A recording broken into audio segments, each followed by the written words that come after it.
Bismillahirrahmanirrahim. Assalamualaikum warahmatullahi wabarakatuh. Nama saya Robiatul Adabiyah dari kelas TIB dengan NIM 18025050279. Baik, di sini saya akan menyelesaikan tugas dari mata kuliah praktikum jaringan komputer, yaitu melakukan setting alamat IP di PC dengan sistem operasi Windows. Untuk melakukan setting alamat IP, sebenarnya ada dua cara. Kita bisa masuk ke control panel, itu untuk cara agak panjang ya.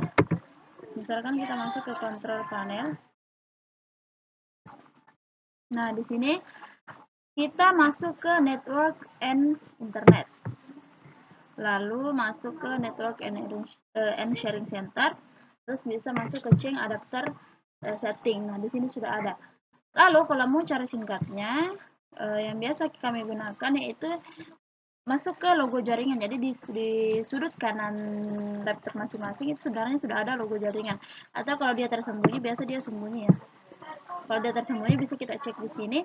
Tapi karena ini sudah saya tarik ke bawah, bisa kita klik kanan lalu ke Open Network and Internet Setting. Lalu setelah itu di sini ada pilihan, ada WiFi dengan Ethernet.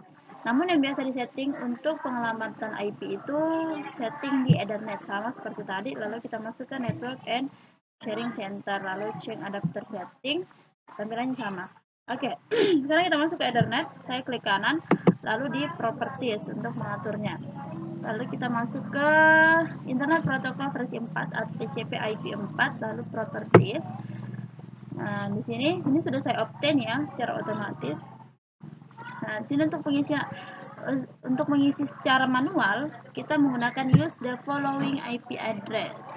Nah, untuk pengelamatan IP-nya sendiri mempunyai aturan-aturan, sebenarnya mempunyai aturan-aturan yang harus ada kelasnya juga dan beberapa aturan penggunaannya. Dia bisa menggunakan kelas A, B, atau C dan juga bisa menggunakan IP privat atau IP public. Namun karena di sini tidak ditentukan, jadi saya akan membuat IP privat saja. IP privat saja itu saya menggunakan angka 172.30.10.2. Bisa 2, bisa 1. Oke, saya mulai dari angka 1 saja. Terus untuk subnet mask, nah ini tergantung rencana penggunaan subnet mask.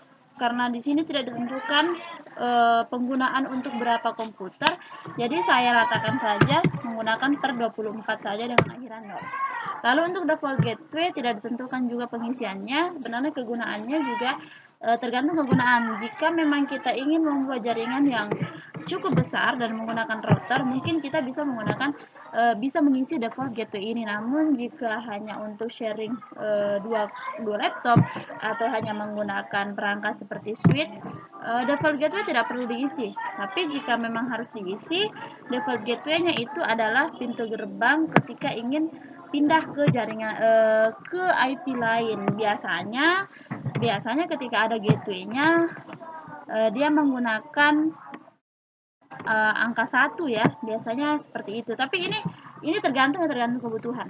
Terus untuk DNS server, ini juga tergantung kebutuhan. Ketika memang membuat jaringan yang cukup besar, bisa diisi DNS servernya bisa menggunakan angka 88.8, bisa juga menggunakan 88.4.4. Tapi karena tidak ada ketentuan dari mata kuliah, ketentuan untuk mengisi DNS server ini, cukup setting alamat IP saja, mungkin saya cukupkan saja untuk di IP address dengan subnet max-nya. Oke, lalu kita lalu kita close. Oke, mungkin cukup ini untuk videonya. Sisa disambungkan kabel saja karena dia masih silang. Selebihnya cukup sekian. Assalamualaikum warahmatullahi wabarakatuh.